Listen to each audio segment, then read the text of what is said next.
यदि आजकल की धर्म पत्नी होती तो ना जाने अक्कल ठिकाने लगा देती। बोलो राधे राधे। कि तुम्हें शर्म नहीं आती है अपने मन से? अभी बात करती अरे कम से कम 2 समय का तो भोजन भी रुक्मणी जी को क्रोध नहीं आया और इतनी बात कही कि अभी कुछ नहीं बिगड़ा, अभी चाहो तो अभी शिशुपाल से विवाह कर लो, अभी चली जाओ। इतनी बात सुन करके रुक्मणी जी को बेहोशी छाई, धड़ाम से जमीन पर गिर पड़े। एकदम भयभीत हो गए भगवान द्वारकाधीश। भगवान ने कहा अरे क्या हुआ? बना दी। अरे मैंने तो ये सोचा ही नहीं था। मैं तो ये सोच रहा था कि कुछ भला बुरा कहेंगी, मैं तो सुनने के लिए तैयार था, लेकिन इन्होंने मुझसे कुछ नहीं कहा। इनको तो मूर्छा आ गई।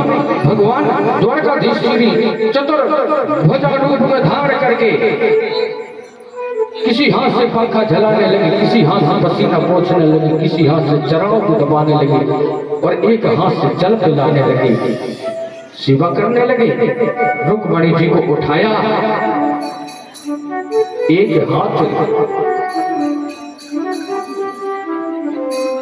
घंटे बाद जब रुक्मणी जी को जैसे होश आया तो मेरे गोपाल बोले, कहने लगे कि मामा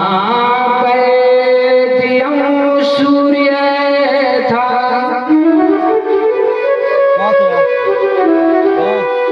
जाने तुम तत्परायण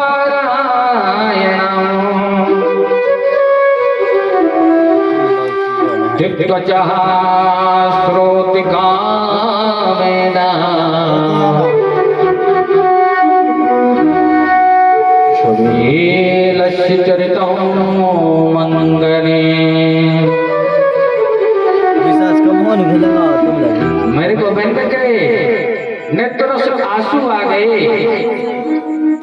और रुक्मणी जी से बोले, दीदी तुम बुरा मत मानना, मेरी ऐसी आदत है मजाक करने की बचपन से है, मेरा ऐसा स्वभाव है, इसलिए मैंने आपसे पता नहीं मैंने अटपटी क्या क्या बातें कह दी।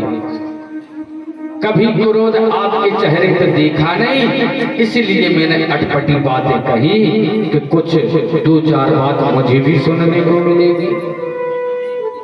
मन में कोई विचार मत करना। लेकिन रुक्मणी जी ने हाथ जोड़ करके द्वारकाधीश के शब्दों को ऐसा जवाब दिया, ऐसा जवाब कि सुनने लायक है। बड़ा ही सुंदर प्रसंग है।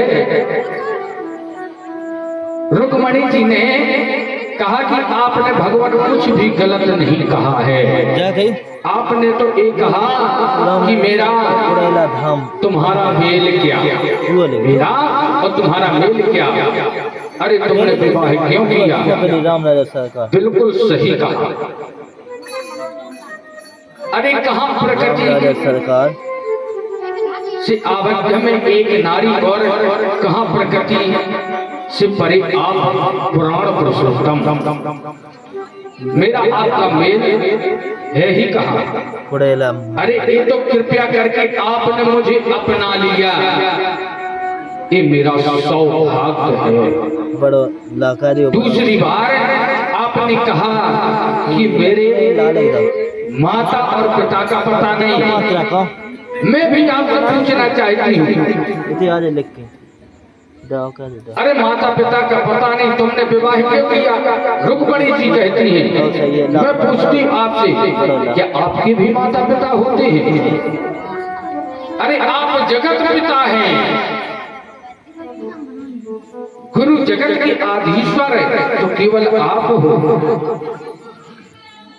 और आप तो कोई माता पिता नहीं होते हैं। आप ऐसे से दुनिया को माता पिता बना लो, उसमें मेरा क्या जाता है? अरे आपने तीसरी बार कहा कि मैं बड़े बड़े राजाओं के डर से समुद्र के बीच में रहता हूँ। मेरे गोविंद से रुक्मणी जी बोली, कहने लगी उड़ेला मंदा नहीं लिखे तुमने, आगे लिख कि दीजिए। सत्यम मया दिवगुणात्तरवत्रमायते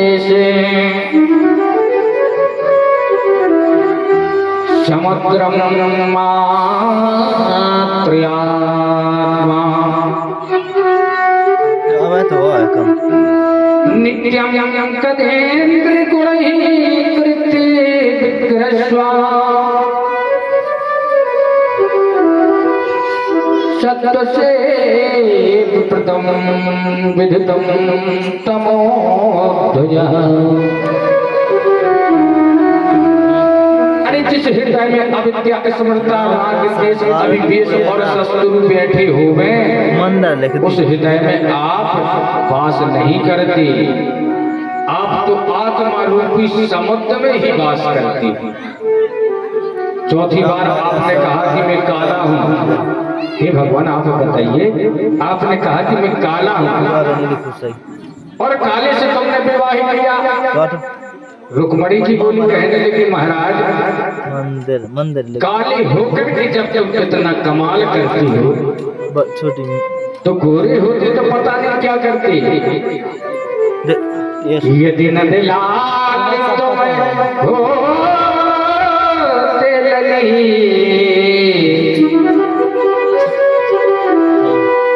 तो गले कट जाते कड़ूरने।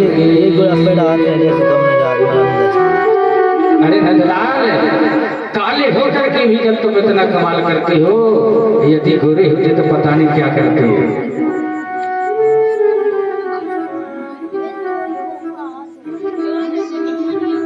इसी प्रकार से कहते काला नहीं, ये जग का उजाला है। अरे आपने ये भी कहा कि भिखमंगे महात्मा मेरा कीर्तन भजन करते। रुक्मणी जी बोली कि मेरे से यदि कोई पूछे तो दुनिया में सबसे बड़े आदमी और सबसे अमीर है तो केवल संत है। अरे धन रुपया पैसा होने से अमीर नहीं होता है। कि कबीरा सब जग निर्धन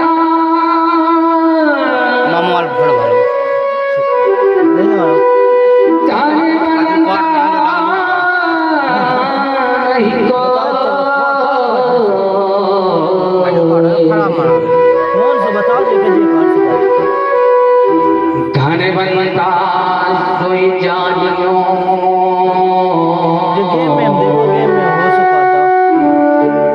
जब राम नाम धनी हो।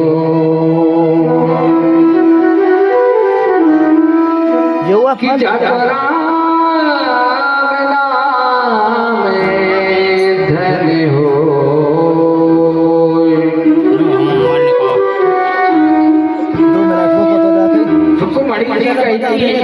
अरे ऐसे तो समय का पता ही नहीं चलता है। आपने जो कहा एक भी बात गलत नहीं कही, बिल्कुल एकदम ठीक कही है। हमें तो जगह ही नहीं है, इसलिए मैं आपसे कहती हूँ कि हे भगवान